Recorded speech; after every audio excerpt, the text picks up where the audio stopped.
look at that. So what it's doing is it's putting out power when we first key and then it drops. Oh yeah, look at that.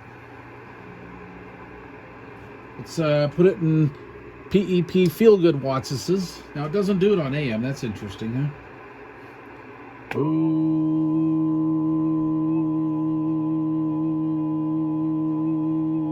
yeah, it just falls right there, right there, right there, right there. Hello, and there it goes.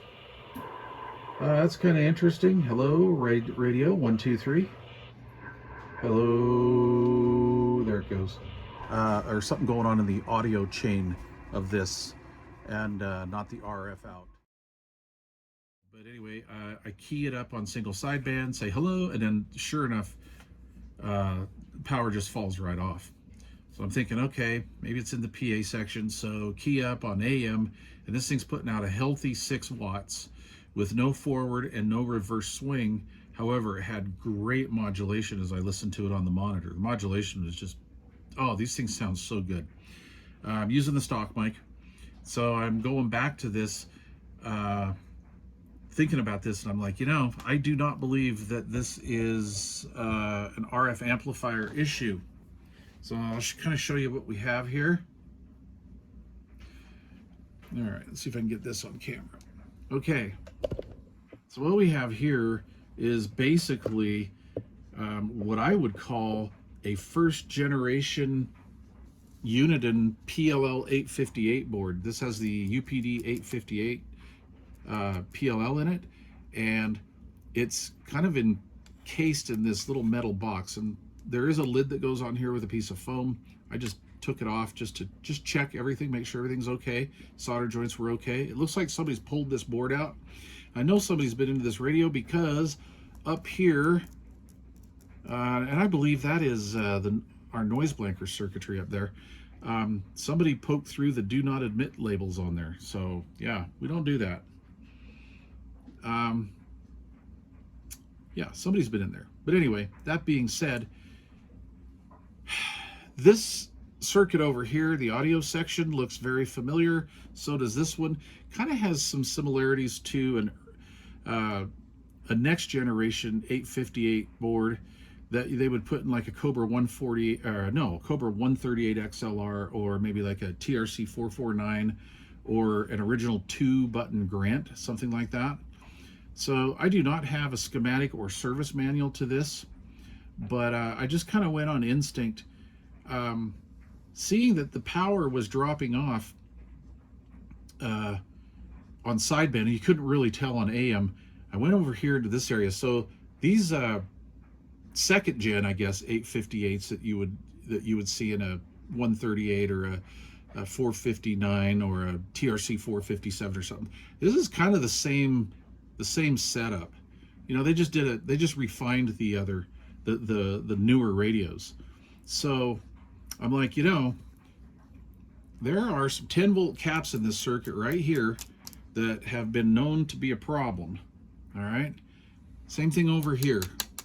So I'm going to address that situation for sure. That was my first guess at it. Second thing was, this board had some, like, possibly some water damage. So I took some denatured alcohol and a toothbrush, kind of cleaned it up as much as I could, looked at it with my bubbles glasses on, the old thick reading glasses, and redid some solder joints, power it back up, and of course no difference, but you never know. I mean, sometimes you luck out doing that. I know this can was out before because of the tabs here. This one was the only one that was actually soldered together. These were not soldered, so they, or this one, so they just kind of set the can back in and gave it one shot. So anyway, we cleaned all that up, got that ready, and then of course did the capacitor transplant, so to speak, and that brought it all back in tune.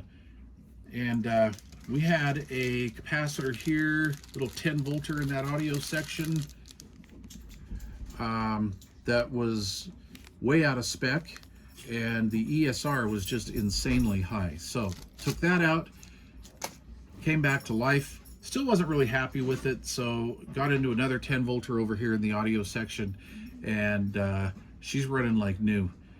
Did a little bit of preventive maintenance. Swapped out these 470s. Put some good caps in there. These are all Nichicons. Yeah, so anyway, she runs like it's supposed to now. So again, I have no schematic or service manual for this. It's kind of tough. There are some service manuals or service info on some other Courier models that are like this, but I just didn't trust it. I don't want to do that. I noticed on one of the schematics there were a few component things that were different, or the way the board was populated, so I opted not to touch it. So it's on frequency. It's putting out exactly rated power now, and it has good modulation. You know, with the stock mic, maybe 80%. This stock mic element may be going bad in here. I should have swept this with an audio generator, but it does not like low frequencies. However, it sounds really nice. It does have a good sound, overall dynamic sound to it, but it prefers higher frequencies more than your average stock mic would. And I don't know, maybe this radio was designed that way, or you know, Courier wanted Uniden to do that, give it sound quality, and not really. They probably weren't worried about peak power. So when Steve brought that, or when I got this from Steve, he modified an AC power cord to fit the back, so we now have the proper red and black fused power lead for that. New caps in the audio section, and we are good to go. So let's take a look and see what it's doing. All right, so we're transmitting into a dummy load, and channel 20's got a lot of traffic. I've got my little monitor radio hooked up to the outdoor antenna. So this is going from my basement up to the outdoor antenna. Kind of give us more of a realistic idea of what the audio sounds like. So I'm on AM. We'll start off on AM first, and test 1 2 3. Hello, 1 2 3 1 2 3. And I'm about inch and a half away from the microphone. Hello, test 1 2 3 1 2 3. Really good audio. Hello radio. Hello radio. All right. Not sure how close the old base station is to being on frequency. Hello radio. 1 2 3 1 2 3. I think we're close. Let me turn the squelch down. Hello radio. 1 2 3 1 2 3 1 2 3. Hello radio. 1 2 3. Really good sounding radio. All right. So it's a 1306 driver and a 1307 final, and these are capable of doing a few watts for sure. Really good setup, and this acts like most every radio that I've ever dealt with that's out of the box, so to speak, not vandalized by truck stop CB repair shop, aka golden screwdriver. And these things will average, you know, 6 watts, 8 watts, and then they'll usually hit their 12 watts PEP. And that's kind of what I'm getting here. Sorry about that noise. One day I'll get a more quiet tripod. Okay, so we'll just stick to sideband. So we're on lower sideband right now, and we will do this. Hello radio, hello radio, hello, hello. All right, and so average talk power is about 6 to 8 watts. All right, roughly. I could put a tone into it, or whistle into it, I guess you could say. And she'll do that, what was that, 12, 14? About 16 watts. Put a power mic on it, like a nice Turner +2 or +3 or something like that. It's gonna sit and do that all day long. You get a little bit more frequency response. I believe the frequency response issue is due to this microphone. If I had another Courier stock mic or another 1/4-inch headphone jack type mic, I would plug it in and show you. But anyway, I think that's the mic. Anyway, again, no circuitry has been touched in this. So let's do some PEP feel-good watts. This is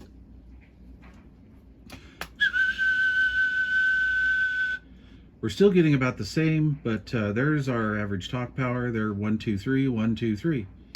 So pretty good, definitely, really good. I'm happy with that, and a great sound. And I just don't want to get into it to try to modify this thing because you're not going to really, it's not going to be as clean. So AM, hello, hello, hello, hello. There's 1214, hello, hello, hello, hello. So doing good. And the dead carrier is what again? Yeah, 4 watts. When this thing came in, it was at 6 watts with no swing either way. It didn't reverse modulate, didn't forward swing, which is telling me, because it didn't reverse modulate, is telling me that it's pretty stout transmit section in here. Of course, that was with that audio issue too. So anyway, so we'll RMS here. We'll just talk into it. As you can see, it's kind of moving a little bit, not really getting into it. Give it a little bit of a whistle. And it comes in just under 6. In my opinion, this radio is running exactly the way it's supposed to. And we are going to leave it that way. All right. So, yeah, there you go, Steve. I hope you enjoy it. It's a beautiful sounding radio. Again, perfectly on frequency after about a 15-20 minute warm-up. It doesn't drift. Both the receiver transmitters seem to be pretty much spot on, almost 1 click off here on the clarifier, but no big deal. Not a problem at all. Very nice rig, very nice looking rig, and performance-wise, not a problem. All right. I hope you guys enjoyed this video.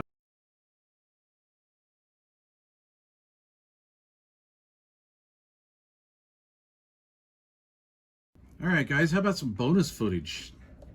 Oh, yeah. All right, back to the noisy tripod. Here we go. I have got my Turner Plus 2 on here and my little conversion cord that I made for my 138A, which is basically a stereo 1/4-inch phono jack, made it up to a 4-pin male. All right. Turner Plus 2 is at about 10 o'clock position. So no adjustments to the automatic modulation controls, ALC or anything. This is like just bone stock, all right? So we'll go over here, try to Zuki in here on the, I always do that, I always get that backwards. All right, so here we are. Let's see, I am on AM and we are in RMS mode. So I'm about 15, 18 inches away from the microphone. So we've got some forward swing here. So this would just, be your average Joe talking on the radio. And we are going from a 4-watt dead key to, I don't know, 4.5 or something like that. Give it a little bit of whistle. And we're just at that just under 6 range. And that's the limiting control or the limiting circuitry in here doing that to us. And I'm okay with that because it has great audio quality. All right, we're in single sideband now. We're still in RMS. So let's see here.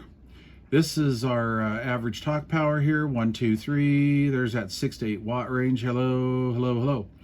And as you could just see right there, the limiter did kick in a little bit. And let's give it a little bit of a whistle. So there we are. We're about 16 watts again. All right, which is about where that radio should be, 12 to 16. And we'll put it in some PEP Feel Good watts this is, and we're just standing on it here at 12 or 14 watts. There's 1, 2, 3, 4, 1, 2, 3, 4, so between 12 and 14. With that 16 watt max with a whistle. So there you go.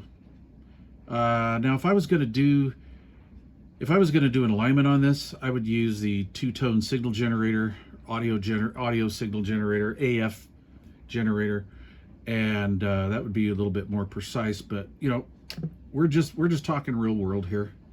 Pretty cool. I just don't feel the need to jack this thing up. I think we should just leave her alone at this point, quite honestly. So anyway, there you go, guys. Leave questions or comments down below, and thanks for watching. Later.